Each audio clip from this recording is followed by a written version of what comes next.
भगवान हैं। तो पवित्र कर्मों के, शुद्ध कर्मों के, यज्ञ आदि के, तप आदि के भोक्ता भगवान को समझना चाहिए। सर्वलोक महेश्वरम, और सर्वलोक का महान ईश्वर, ईश्वरों का भी ईश्वर, महान ईश्वर, महान ईश्वर को ही महेश्वर बोलते हैं। तो ऐसे महेश्वर जाने, और फिर क्या जाने, बोले सुहृदम सर्वभूताना, और जितने भी प्राणी हैं, सर्व प्राणी, सभी प्राणियों का मुझे सुहृद जानना चाहिए, मुझे प्रेमी जानना चाहिए, मुझे हितैषी जानना चाहिए, मुझे स्वार्थ रहित सबका हितकारक समझना चाहिए। संसार में कोई हित भी करता है तो स्वार्थ के लिए करता है, पर परमात्मा का जो हित होता है वो निस्वार्थ भाव से होता है। वो तो सबका हित करते हैं, नास्तिक का भी हित करते हैं और आस्तिक का भी हित करते हैं, तो सबका हित करते हैं। इसलिए सुहृदम सर्वभूतानाम, और हित चाहते भी हैं, करते भी हैं। ज्ञात्वा माम शांति मृच्छति, भगवान कहते हैं जो मेरा भक्त मुझे इस प्रकार जानता है कि मैं सर्व यज्ञ तप का भोक्ता हूँ और मैं सारे संसार का सर्वोच्च ईश्वर हूँ, स्वामी हूँ, सभी प्राणियों का सुहृद हूँ, प्रेमी हूँ, ऐसा जो जानता है, ज्ञात्वा माम शांति मृच्छति, ऐसा जो मेरा प्रेमी भक्त है वो तत्व से जब जानता है तो परम शांति को प्राप्त करता है। परम शांति को, वही जो शांति, शांत ब्रह्म है, निर्वाण ब्रह्म है, जिसको अब परम शांति कह रहे हैं, वो सब एक ही है। उसी तत्व का विविध रूप से वर्णन किया जाता है।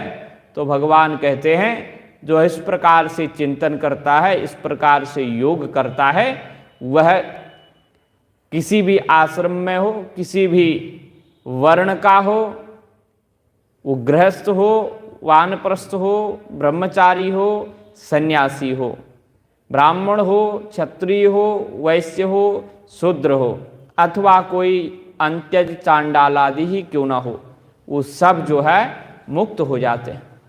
वो सब परम शांति के अधिकारी होते हैं, वो प्राप्त करते हैं। तो ऐसे, लेकिन ये चिंतन उनके पास होना चाहिए। चिंतन नहीं है तो चाहे किसी जाति का हो, किसी बिरादरी का हो, चाहे कितना ही विद्वान हो, कितना ही तपस्वी हो, कितना ही यज्ञ करता हो, वह मुझे प्राप्त नहीं कर सकता।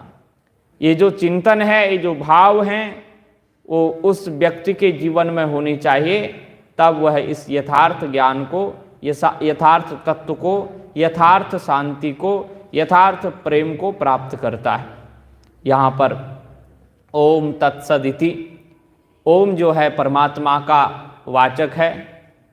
ओम ही संपूर्ण ज्ञान का भंडार है। सारे वेद इस ओंकार से प्रकट होते हैं, सारे ग्रंथ इस ओंकार से प्रकट होते हैं। नमः शिवाय, यह भी ओंकार ही है। अगर नमः शिवाय बोलते हैं तो यह ओंकार का बृहद रूप है।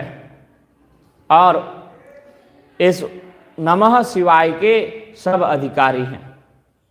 देखो, अधिकारी का मतलब ये होता है कि भाई किसके लिए, बोल तो सभी सकते हैं, बोलने में कोई दिक्कत नहीं है, लेकिन जब आप जपोगे, जाप करोगे, साधक बनोगे, आप साधन सिद्ध करना चाहोगे, तो निश्चित रूप से शास्त्र जो आज्ञा करता है उसका पालन करना चाहिए।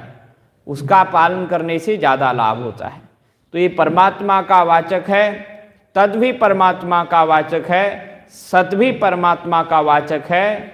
और इस प्रकार से श्रीमद् भगवद गीता जो समस्त उपनिषदों का सार है, समस्त उपनिषदों का निचोड़ है, समस्त उपनिषदों का जो दुग्ध है और ब्रह्म विद्या का जो साक्षात भंडार है, ऐसा यह योग शास्त्र श्री कृष्ण अर्जुन संवाद के रूप में कर्म संन्यास का निरूपण करता हुआ पंचम अध्याय यहाँ पूर्णता को हो रहा है।